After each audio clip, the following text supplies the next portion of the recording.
Well. Good morning, and a pleasant good Monday morning to each and every one of you. Great to have you with us bright and early on this start of the week, right around the holidays, an early Merry Christmas, Happy Hanukkah to each and every one of you. It's a fun time of the year. People are nice this time of the year. Most of the time, they're nice this time of the year. We welcome you to Dialed In. I'm Thom Brenneman, joined by Luke Brenneman and our producer, engineer, Casey McAllister. Our show is presented by UDF and Encore Technologies. As you know, we come your way twice a week. Thank you for the thousands of you already in the chat today. Mondays at 9 o'clock on Chatterbox Sports. We post later in the day on the Believe Network. And then Thursdays at high noon, you can find us on YouTube, the Chatterbox Sports page. You can download us anytime, anywhere. Just search Dialed In with Thom Brenneman, and you're dialed in. All right, before we get to the fellas, let's get right at it. I really don't know what to say about yesterday's game in Nashville. I guess you start with the fact that the Bengals won the game 37-27 against a bad Tennessee team, but they won a game. And wins are hard to come by in the NFL. But can you imagine your future, your organization riding on the back of Will Levis moving forward? So I digress. The game was so bad that it was good. Good for the visitors. Consider this. If I would have said to you, okay, before the game, that Tennessee is going to score the first touchdown of the game, going to score the last touchdown of the game, that Joe Burrow would turn the ball over 3 times in the game, and the Bengals turned the ball over 4 times in the game. Oh, and by the way, throw in 14 penalties for the Bengals for 113 yards. Would you have believed the Bengals won the game? Of course not. Of course not. The other team turns it over 6 times. So just based on that stat alone, the law of averages means you probably win, and they did. Here's my concern, and we're going to talk about this. Besides, of course, the interior of the offensive line, the pass rush, the secondary, the linebacker play. Is that enough? Is it the front office is going to be fooled by the Bengals beating bad teams here down the stretch? Okay, Tennessee, Dallas, Cleveland a couple of times. They've got them again this week. Remember, the Bengals started this season with a last-place schedule. And is this something – I'm wondering if there's something going on right now between Joe Burrow and Zach Taylor, or Burrow in general. Carson Palmer said a lot of very interesting things last week. And look, I'm as guilty as anybody of jumping on the anti-Carson Palmer train. All he does is walk around and badmouth the Bengals. But maybe he's right. We don't like to hear it here in Cincinnati about any of our teams, about our town. We don't want to hear anything negative. Carson Palmer pretty much lays it out there time after time after time of what he went through as the quarterback of the Bengals and the team not committed to winning. He is sensing that he sees, and he says it's only his observation, that he sees something going on with Burrow. Yesterday we see the exchange on the sideline between Burrow and Taylor. Not a blow-up, but something was going on there. They were asked about it afterwards. We'll get into all this, okay? Elsewhere, UC wins a Crosstown shootout, first time in 6 years. Mick Cronin was roaming the sidelines the last time UC won the game. It was an ugly game, but that's no surprise in the shootout. Now, Xavier has, I'm not going to say they've reached a crossroads to this season, but look, they've only played a couple of legitimate college basketball teams this year. Okay, UC, TCU, they haven't beaten any of them. And now they have UConn and Marquette next on the docket. The Muskies need a signature win or two. And I think their season is getting close to hanging in the balance of making the NCAA tournament. They were picked to finish third in the Big East. Right now, they're not the third best team in the Big East. UC, meanwhile, takes on Dayton this weekend at Heritage Bank Arena. That's right, the same Dayton team that mauled number 5 Marquette at UD Arena on Saturday night. I mean hammered Marquette. It's also a Dayton Flyer team that has beaten UConn this season. They blew a 21-point lead against North Carolina. Should have beaten them.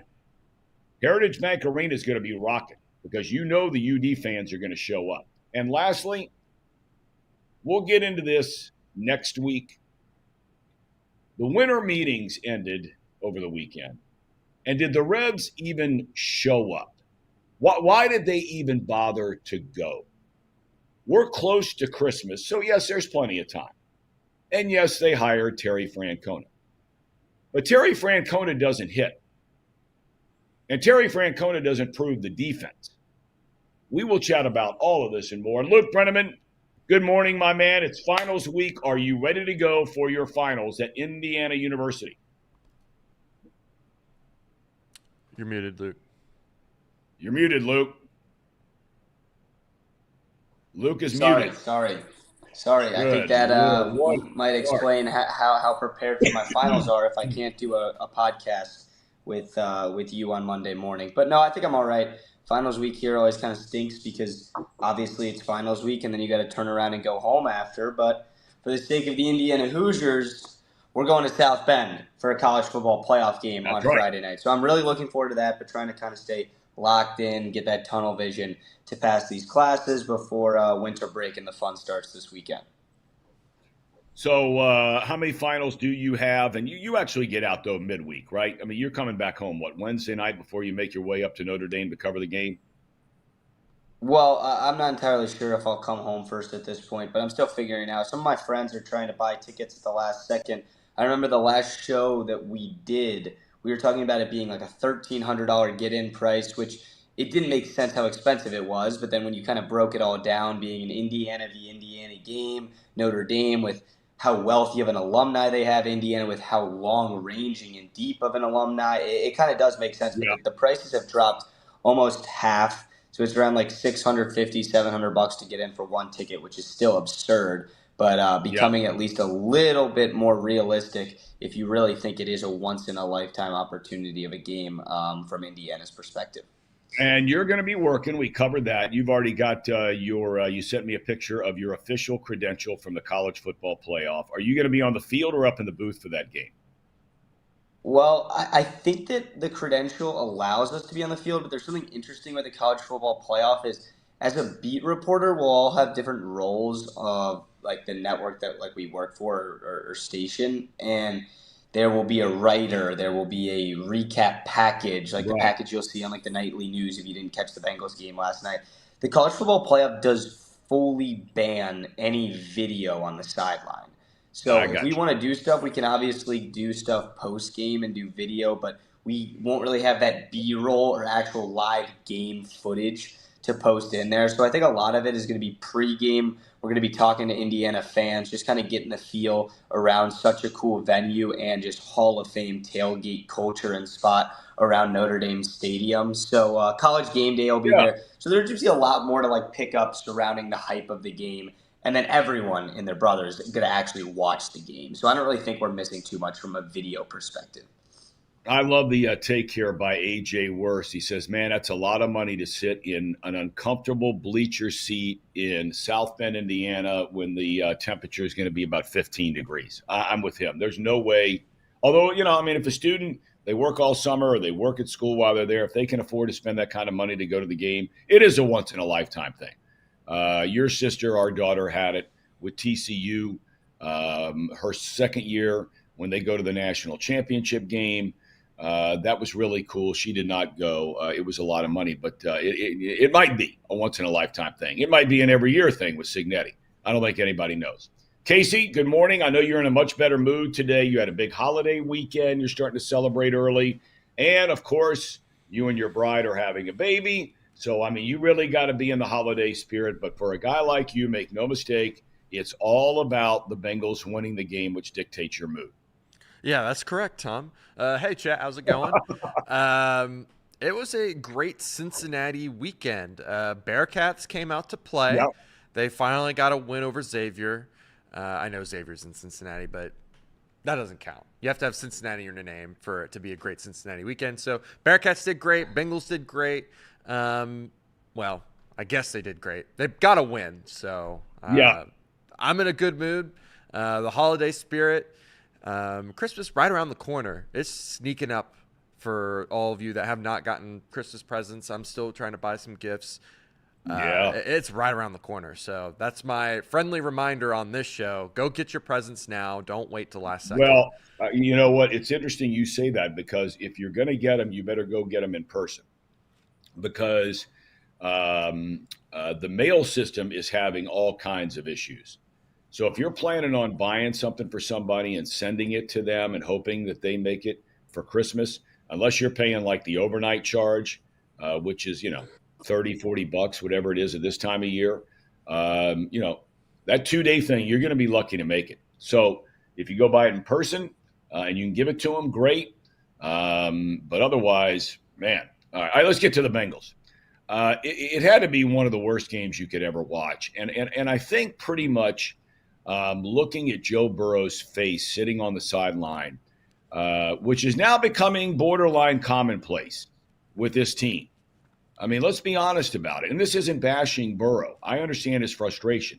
He's frustrated with the offense. He's frustrated with the penalties. He's frustrated with stuff that you can control, like what's the snap count. He's frustrated with play calling. He's frustrated with not using timeouts. He's frustrated with the execution. And basically, the Bengals here these last 2 weeks, the picture in my mind, Luke, is Burrow sitting on the sideline, very unhappy. And these are wins. And wins have been hard enough to come by for this team. But the picture in my mind of the Cincinnati Bengals the last couple of weeks is not a 2-game winning streak. It's a quarterback sitting on the sideline who is really unhappy. Well, I think in fairness, Joe Burrow is a good enough quarterback to understand that what Super Bowl caliber play is, what playoff caliber play is, what good football is. That's what all the greats have done. They don't just chase wins and losses. They chase being the best team that they can be. And I think through 14 games now, Joe Burrow is really ticked off, because I think he's seen the sparks, he's seen the flashes. But at this point, guys, the season's coming to an end. You have 3 games left. And with this expanded schedule, the last game of the season doesn't even guarantee you a starters versus starters matchup sometimes. And the fact that they won in Tennessee 37-27, you have the same amount of total yards as them. Your defense, the Bengals defense, which has been god-awful all year long, produces 6 turnovers, 6 of them. 1 led to a touchdown. And, you're still winning this game by 10 points. Yes, you covered a 6-point spread in the NFL. I think it's just one of those things where you're sitting there there's no way this can possibly be happening, where, yes, I turned the ball over twice, but the defense had my back. But somehow after 2 fourth-quarter touchdowns, we're looking at the scoreboard, and this looks like a football game. It just feels like the brand of football that the Cincinnati Bengals have played this entire season. This style of play and the way they've generated wins, it is just not consistently possible and will never work against a team that is going to make you earn a win for 4 quarters. Their second quarter, we've seen Bengals second quarters, and I want to talk about it because it was really good. You're getting stops on defense. You're scoring on offense. You flip the game upside down when you start the first and the defense gives up 2 easy touchdowns to a god-awful Titans offense. But the second quarter, they turned it on, and they looked great. But for some reason, the Bengals just can't play 4 quarters of clean, complimentary football. And I just think that's where the frustration's coming from. Because he knows at the end of the day, this is a Titans team where Titans fans are going to look back and say, and scoff at the Will Levis era. And it's nothing necessarily personally against Will Levis. It's just this is a really bad football team in the midst of a new head coach trying to find his own in probably one of the worst spots that an NFL organization is in right now. They don't have much going for them. And I know we beat up on them, but it was just so ugly that I think a guy like Joe Burrow isn't pleased with that as the standard in Cincinnati football. Getting ugly wins. Because that's all they've done this season is beat bad teams. That's all they've done is beat really bad teams. It makes me wonder, Casey. Look, they won, and that's fine, okay? It's fine. They're not going anywhere. They have a 2% chance to make the playoffs. So we're now in mode of paying attention to kind of what's going on elsewhere. Miles Murphy gets benched yesterday, right? He doesn't even get near the quarterback. He's getting a chance to – there are a lot of things going – I tell you what, the Cochran kid showed some nasty. Now, look, he didn't know until a little while before the game that he was going to be the starting left tackle. First time he's played in his life. And he looked awful for that first series or two. Well, then all of a sudden, you didn't hear another bad word about that guy the rest of the game.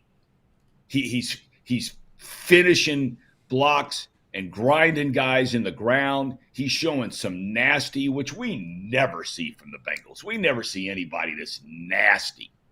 And at least that kid played pretty doggone good yesterday. I mean, I thought he played very, very well, in fact, yesterday. Yes, again, at the start, brutal. But he hadn't played. And the speed of the game, and he's lining up against one of the better defensive lines in all the NFL. The Titans do have that. They have an outstanding defensive line. But this kid played good. But those are some of the things now we're starting to notice. But, Casey, I got to tell you, I really do wonder if Carson Palmer is not spot on about Joe Burrow. I wonder if he's starting to look at what's coming and what needs to be done to make this a quote-unquote legitimate Super Bowl contending team again, and how grossly far away they are. And it's starting to dawn on him that this could be a long time of having seasons like this. I don't think I'm reading too much into that. I don't know if he's thinking about the future. Specifically, what had happened in that set of sequences before he sat down on the bench was a penalty when you're on the 1 yard line, a procedural penalty, you're getting backed up from the red zone. You end up scoring, but it's just like it's sloppy. The whole team was very sloppy. You look at the box score and the penalties on the day, the Bengals had 113 yards in penalties. Now, the whole game was atrocious. They had 223 yards of penalties called in that game. Just absolutely ridiculous. But then you start looking at the turnovers. Burrow threw 2 interceptions. He had a costly fumble. It just was not good offensively yesterday. They had less yards than the Tennessee Titans yesterday. That's insane. I thought, based on how the game was going, it felt like the Bengals were dominating. That's just not the case. These are two teams that were really struggling, and Bengals had more breaks. I'm going to not – I hate doing this because they played great yesterday, but there's just so many mistakes, even with the turnovers that they had.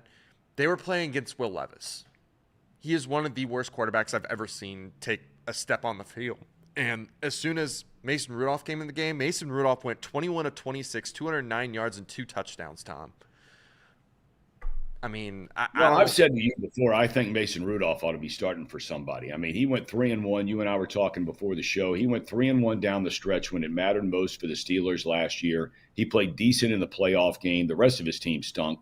But I mean, look, I know why teams like Tennessee go with the young guy, number 1 draft pick. Everybody gets it. Here's Andrew Dunn brings up a great point in the chat. Okay, he says, I get that the Bengals have only beaten bad teams. He says, but what's forgotten is they had the Chiefs, Ravens, and Chargers dead to rights. See, that's what I'm worried about, is that kind of thinking. And I'm not picking on you, Andrew. You're spot on. But, Luke, this is what worries me, and Casey, what worries me. This is what I'm worried the front office is going to think about as the Bengals pile up some wins here down the stretch against really bad teams. The only decent team, they play the Steelers again. Okay, fine. Who really, at the end of the day, the Steelers are a little bit better than average team, is what they are. When they play the good teams, they were embarrassed yesterday by Philadelphia. I mean, they got their asses beat by Philadelphia. It wasn't even a game. And I'm worried that they're going to look at some of these wins and say, we were really close. I think 6 or 7 of their losses this year, 8 losses this year, have come by 1 score. So while that is a fact, is ownership going to start thinking, we're really not that far off, guys? That's what worries me, Luke, because they're way off. They're way off. Yeah, it really is a tough debate because if you look at this schedule as a whole now through 14 games, you can make the argument that they've played with the best of the best in the NFL. You lose in overtime to the Ravens. You lose on a walk-off field goal to the Chiefs after blowing that game. You score 33 on the Commanders, and you have a chance down the stretch in that one. But there is a proven consistency that every single time the Bengals had a game that felt must win because we came on this show every dang Monday and Thursday and said, after the start that they had, this is must win, this is must win. And it was like the Ravens was a massive test on Thursday Night Football. You lose by 1. The first Ravens game, you blow it in overtime, you lose by 3. The blowing of the game started in the Chiefs game. You lose to the Commanders team, and that's a rookie quarterback playing in what was that, his third NFL game in a primetime road atmosphere. Yep. So when the Bengals have all these things going for them, it eventually built them up to the Eagles game a couple weeks ago. And it was like, we need this one because if the Bengals win that one, they're right around that 500 mark. They have the Raiders next. They have a kind of an easier schedule coming up. Didn't win that one. Then it was the Chargers game on Sunday Night Football, where everyone was like, if we can hold on against the Chargers, we're going to have momentum going into, yes, that was the bye week before the Steelers. And it was like, you literally didn't even show up in LA until 10 o'clock Eastern when it was halftime of Sunday Night Football.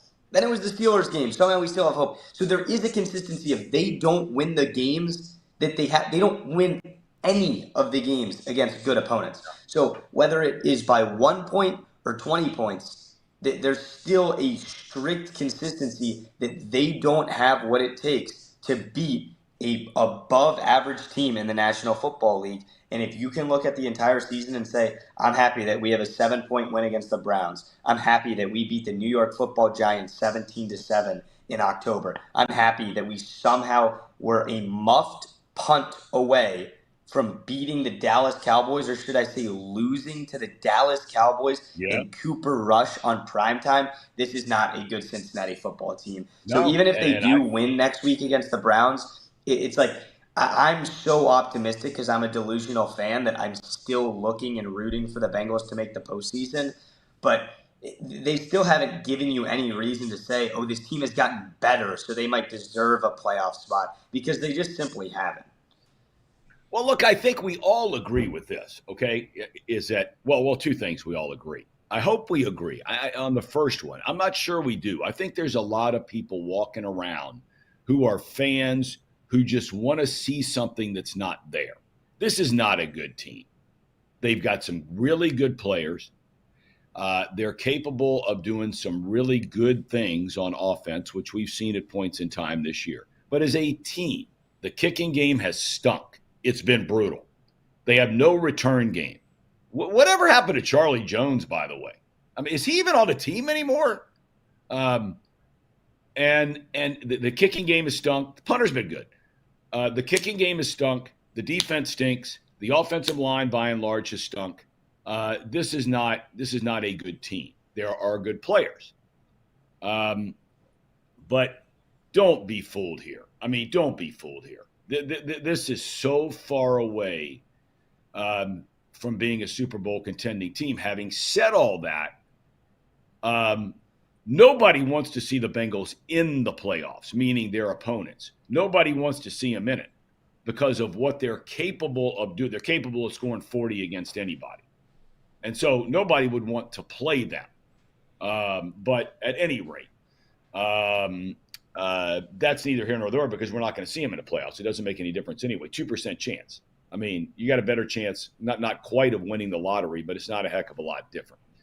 I want to ask you guys about. I want to shift gears for a minute. Is there anything else on your mind with the Bengals game you want to get off your chest before we get into our Power Five and some of the other stuff around the NFL? Luke, Casey, anything on your mind about the Bengals?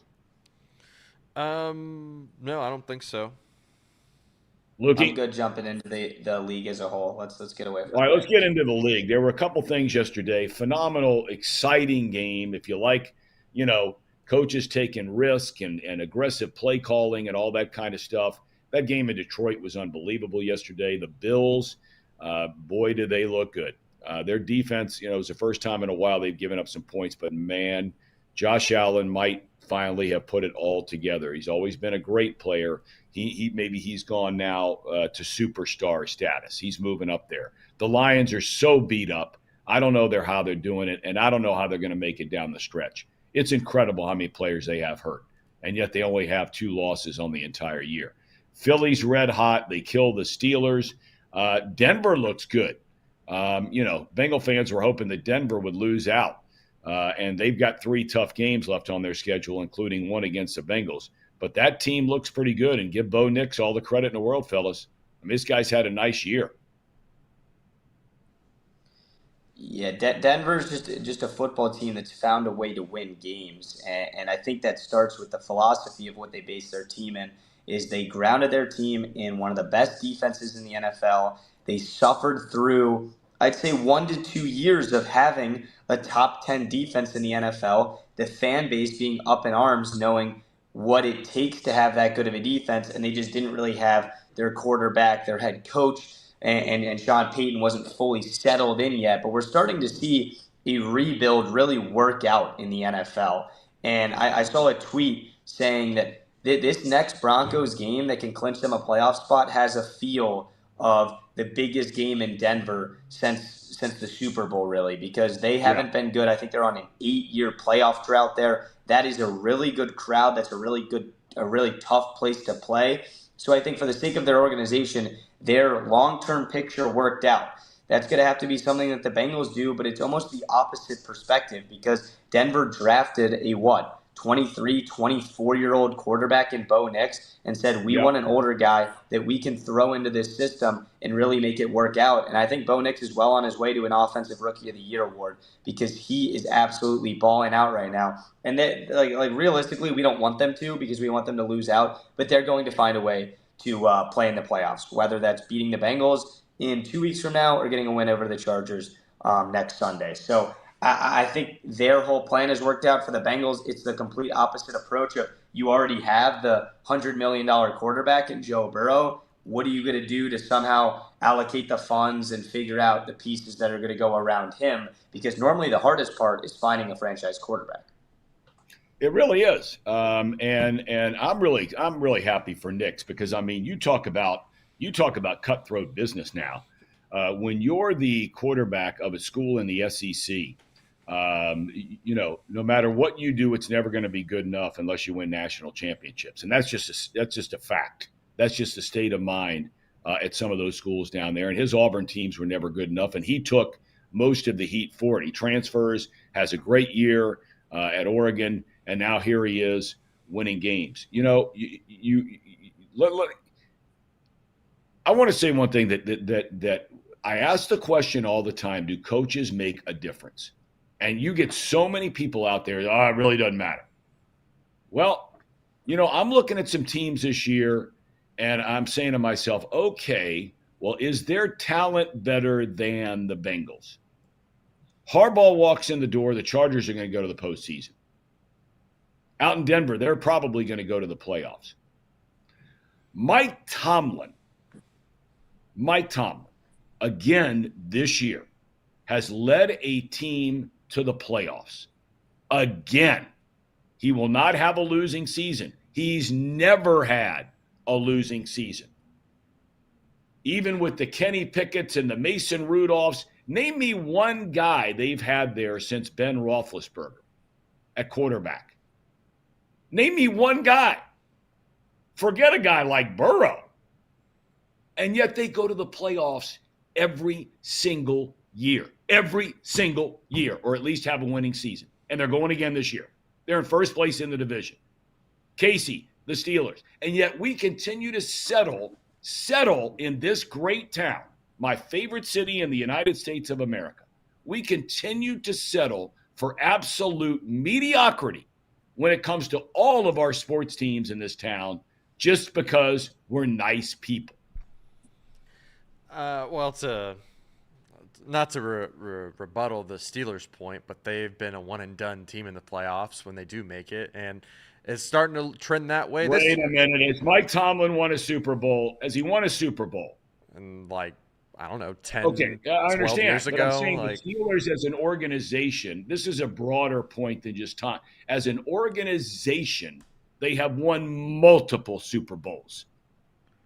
And now they have a coach that's been there forever. They've had 3 coaches in the last 40 years.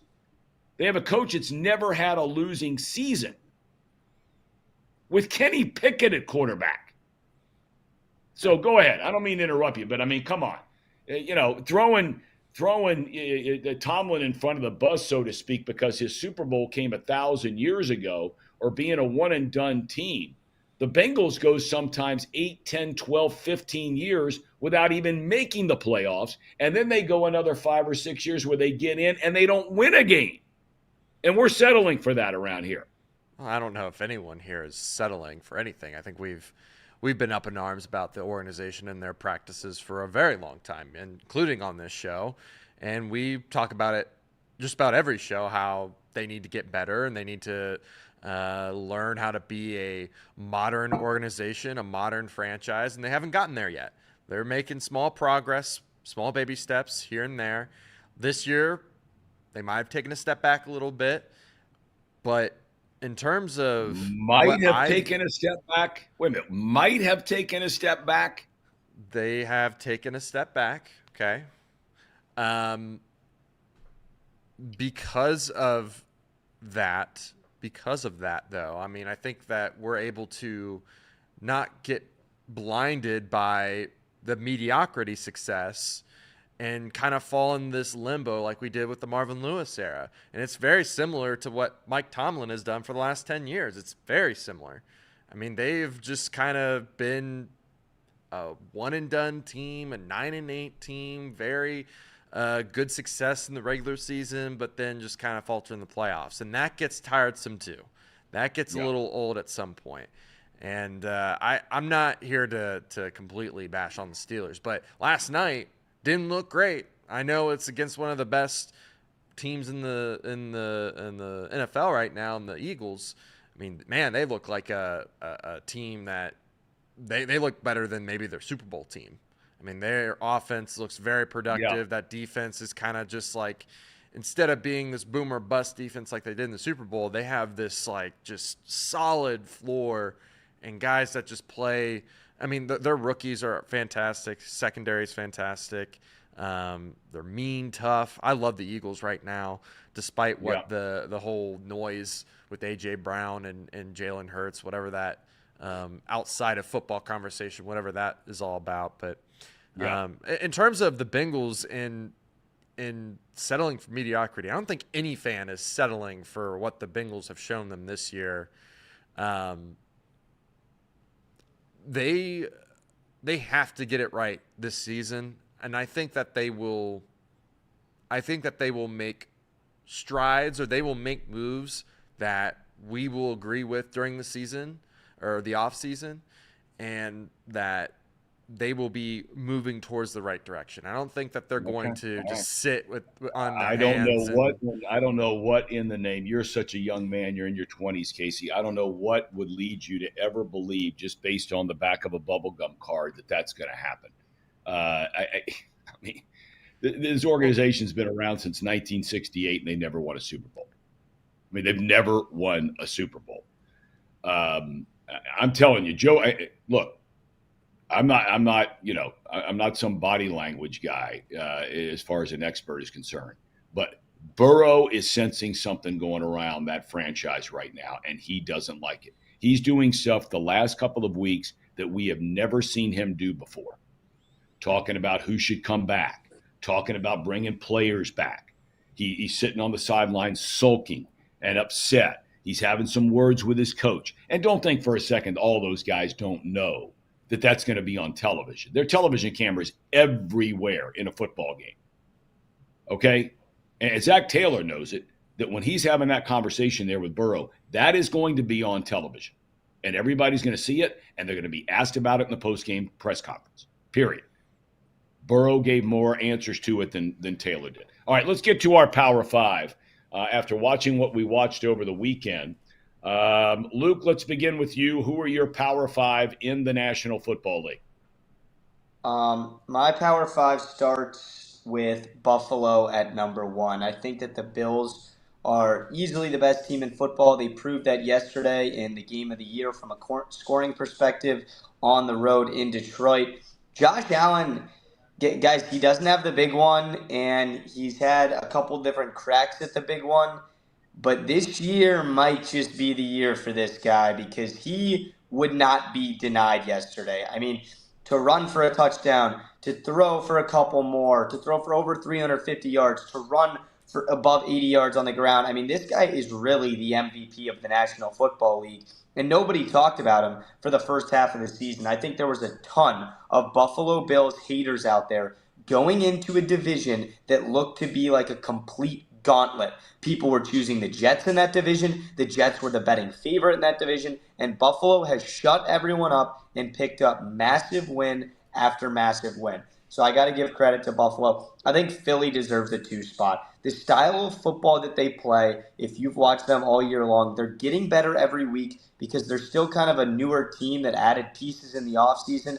And they play just such a consistent brand of football. They don't give up anything on the ground. They're really tough to beat on third down. It feels like against that Philly defense, every single battle inside of the chains is a game on its own, and it feels like a touchdown if you pick up a first down on them. They are extremely strong. And then Detroit and Kansas City, I think something to know with Kansas City, because we were just talking about the Bengals, is the fact that the Kansas City Chiefs might have a top 2 defense in the entire AFC. So if we want to talk about being a Super Bowl contender, for Kansas City, they have the best quarterback in the entire NFL right now and a guy who is absolutely going to go down as one of the best of all time. And they still have a top 5 defense in the NFL. And they're still not inside the top 3 of my power rankings right now. So if that can't prove to you that defense is everything in the NFL from a week-by-week record perspective, if you want to get a 1 seed in a certain conference, you have to have an all-world defense.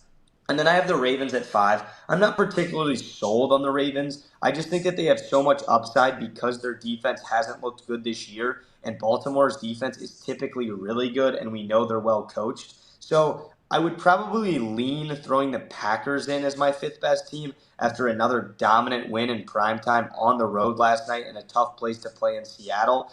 So I'll stick with Baltimore for now, but I really do feel like the Packers are creeping up in that 5 spot. Some people might be a little bit worried or calling me out for leaving out the Vikings as an 11-win football team, but I don't know. Maybe it was the bye week. I didn't really get to see them too much or whatnot, but I don't think that or excuse me, sorry, maybe the bye Sunday they do play tonight. But I don't know. I think everyone still, including myself, is just a little bit hesitant to say that, yes, the Sam Darnold Minnesota Vikings can win a Super Bowl. I just don't really see that right now in comparison to some of the really good quarterbacks on this list paired with even more dominant defenses. All right, Casey, your top 5. Yeah, I have a little bit of a different one. I have a different perspective. I think the Eagles are the most complete team in the NFL right now. From top to bottom, they have their roster. They have those positions figured out. Their offensive line is great. The quarterback is good. The running back is phenomenal. The receivers are great. Tight end, good. Defensive line, great.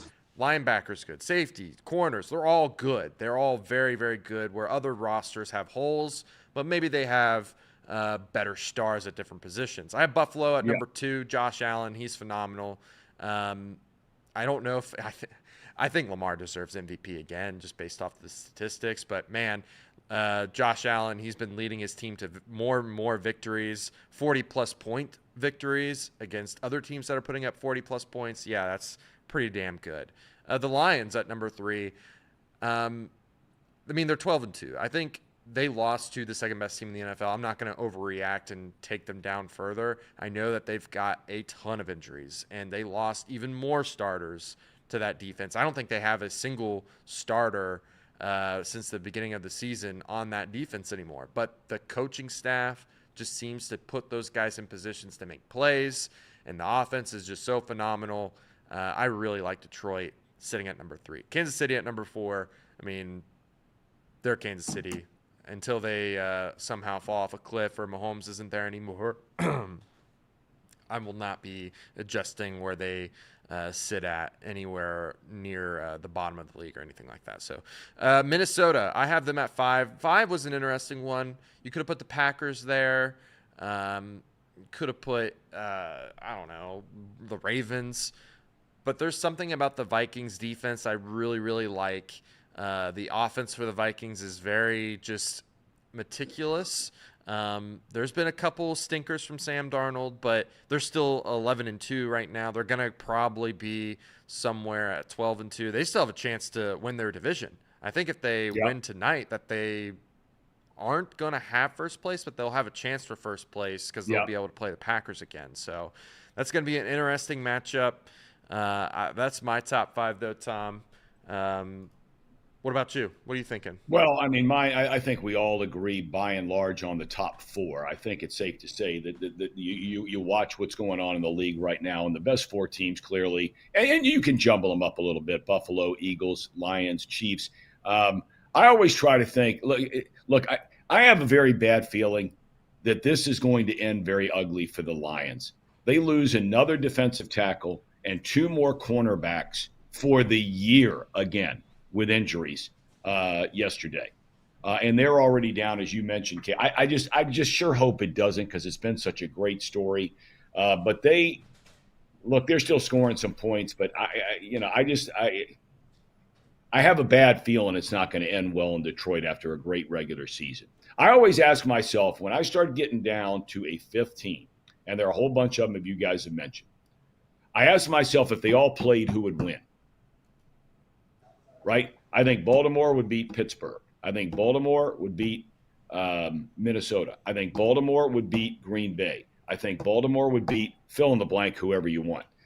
So that's why I go with Baltimore number 5, and that is my top 5 right there. All right, let's shift gears real quick, fellas, to the shootout.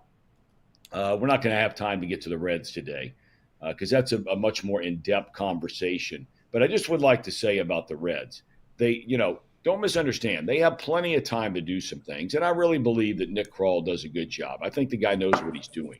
But to go to the winter meetings, it's almost like, okay, you sign Francona, everybody's excited. In fairness, they do get some players back that did not play at all, or in some cases very little last year, in Matt McClain and Encarnacion Strand and Marte and all these. You do get a lot of these guys back. So it's like making trades for free agent players and really good players. So, look, but we all agree they don't have nearly enough thunder.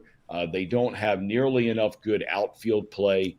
And I'm not going to be sold on their bullpen until they make some changes down there, because you've had a couple of guys pitch well for you that asking for a 3rd straight year out of them, I'm not so sure. But let's and by the way, as Reed Mouse, our good buddy, points out, Cubbies go out and make a deal. They're a team that haven't done anything, especially for a big market team. They go out, they make the big deal for Tucker. So, everybody's getting excited again about the Reds, and I just continue to say to myself, what leads you to believe that besides Terry Francona? And he doesn't hit, he doesn't pitch, and he doesn't play defense. The Crosstown shootout. UC needed this one. Of all the people on the planet that had the most to gain and the most to lose, for sure, was Wes Miller. He had not won one of these games. He's in a situation now where Cincinnati is a legitimate top 15 team in the country. There's no doubt about it. It's not to say that they couldn't lose to the 25th ranked team in the country or a team that's not ranked. They might lose this week to Dayton because Dayton's really good. But Cincinnati, talent-wise, is a legitimate top 15 team in the country when they get Skillings back and they get Thomas, and Jizzle James doesn't have, a rough game until the free throws at the end. So, I really like their team. I like where they're going. Luke, your thoughts? You're sitting there watching a team in Indiana, conversely, that, it seems like every time Indiana plays somebody decent, they can't win. Yeah, Indiana basketball is a dumpster fire in kind of its own realm. But I think that you got to give credit to where credit is due, guys. If you are a basketball program like Cincinnati and you are competing with schools like Indiana, who went out and spent nearly $2.5 million to field the starting five that they have for this season. And Indiana can't go on the road and beat Nebraska, let alone compete with them in a conference game.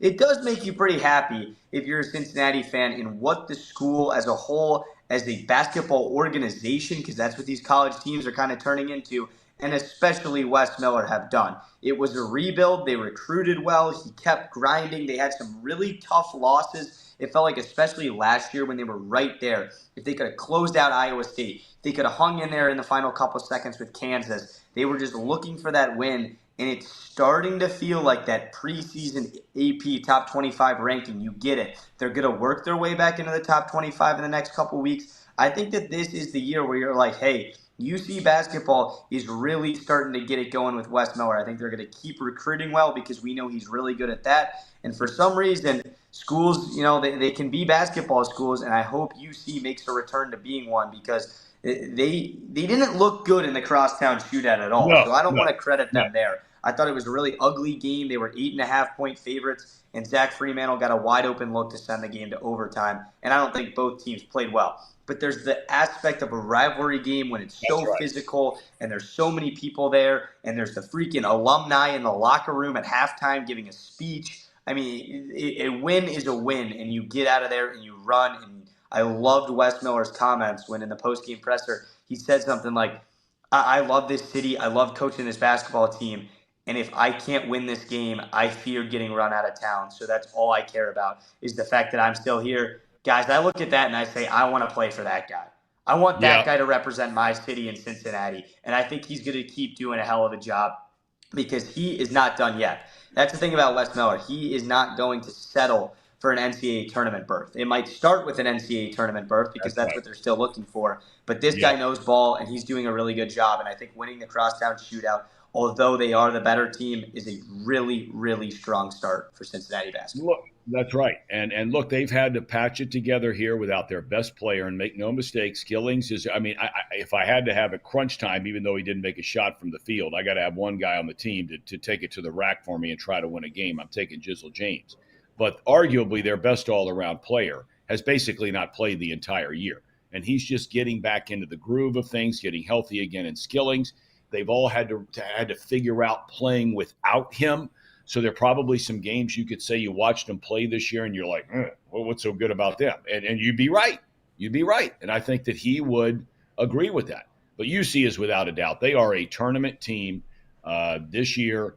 It's going to be fun to watch them in the Big 12 when Big 12 play starts. And conversely, I think X has – Fremantle's having a great year. I mean, I'm so happy for the kid that he's come all the way back after missing, the back half of last year, and he's come back and played so well, a fifth-year guy, all that kind of thing. I'm very excited about him. One final note on Wes Miller, by the way. I was just down at North Carolina over the weekend, and I was reminded of this. The head coaching job at North Carolina after Roy Williams came down to two guys, Hubert Davis and Wes Miller. Hubert Davis got the job. Okay, and he's been there his first 3 years. Now it's his fourth. Hasn't won the national championship there yet, and they're definitely not going to win the national championship this year. But remember, I mean, that's what people think about Wes Miller. And look, we've all kind of, I'm not going to say kicked him around because I think a lot of people at UC like this guy. I'm with you, Luke. I think he's got a big-time future. All right, Casey, Luke, before we get out of here today, Casey, anything on your mind about the cross shootout or life in general? Yeah, I got to actually sit down and watch UC basketball from start to finish for the first time this season, and it was an interesting game. I felt like midway through, Jizzle and Skillings, and I think it was Day, they were like 0 for something. They were like really, really, really bad. They ended up turning it around.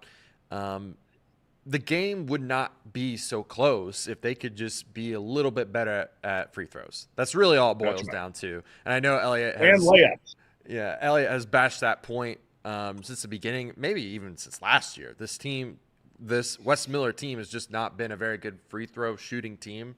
If they can just find a way to have a little bit of an uptick, right? Another 5 percentage points, and that game is just not even close. So I think that overall could hold the team back in the future, but The next big test, Dayton, I think that's a huge test in all honesty. Yes. I was just looking at who they've beaten, and they barely lost to like North Carolina and Iowa State or something like that. They will be and a they ranked did opponent. beat UConn and Marquette. Yeah, UConn and Marquette, they've beaten them both. They killed Marquette the other night. Yeah, so this next game will be a real big test for UC. I'm glad they got over the hurdle over Xavier. They can finally get that out of the way. That team is out of their head, out of their headspace. They're no longer staying there rent-free. But now they got to really, really step it up against a team that I think is really good in Dayton. We'll see. We'll see. They can't have another day where Jizzle goes 0 for 11. Like, that's just not going to cut it. No. That was a one-off deal. That's not going to happen again. He's too good. Yeah. That's all I got. All right, Luke, anything before we let you get to the library to start studying? Because we know that's how you're spending your entire day today. Nothing, I guess, to recap from the game's perspective, but all of us did finish the week at 4-2 in the pick'em. Oh, jeez, I forgot about the picks. I'm sorry. Gosh, that's my fault. Doggone it. My bad. No, it doesn't matter. I mean, we typically only just do it on like Thursday or Thursday's show. I'm 58-41, coming off a 4-2 week in the lead. Dad, you're 56-43. So as we head into these final couple weeks of the NFL season, I mean, we're picking like on average like 7 or 8 games, but I have a feeling with this playoff rounds that's automatically 4 games. We're still going to pick a couple NFL games. KC, he's like, what is this, 10 games back? I mean, crazier things have happened. But for the sake of the show, I mean, if our 1 and 2 are 58-41 and 56-43, where the hell is FanDuel? Where's DraftKings? Start sponsoring the show. We're giving out winners over here, and to be quite honest, they probably don't want to sponsor the show because those records speak for themselves. So well done, guys. 16-6 on the week. I guess that's what the Chatterbox guys are doing. Too bad I doubt any of us bet them. So. All right. Well, I know I didn't. I don't know about you two clowns, but I don't know about that. All right, Luke, good luck in exams this week, and we'll have this show on Thursday, so we'll see you before the college football playoff. But good luck on your exams this week, young man. Sounds good. Thank you, guys. All right, Big Bree. Casey, have a great rest of your day, my man, and we'll look forward to catching up with you on Thursday. Thanks for all your great work as always. Yep, thank you, Tom.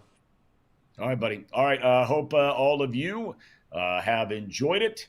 There's a lot going on. And, man, I'm really excited. I don't know if you are about the college football playoff. I'm just so excited. I hope the games are good games because a lot of times we get so excited and, maybe the games don't turn out that way. Man, just so excited for these games. So you've got one on Friday night. That's the game Luke's covering. Indiana's playing Notre Dame. And then you've got a triple header on Saturday, right? You got SMU taking on Clemson. Why am I drawing a blank? Oh, you got who's the other game I'm forgetting? Gosh, why am I forgetting? Somebody help me in the chat here.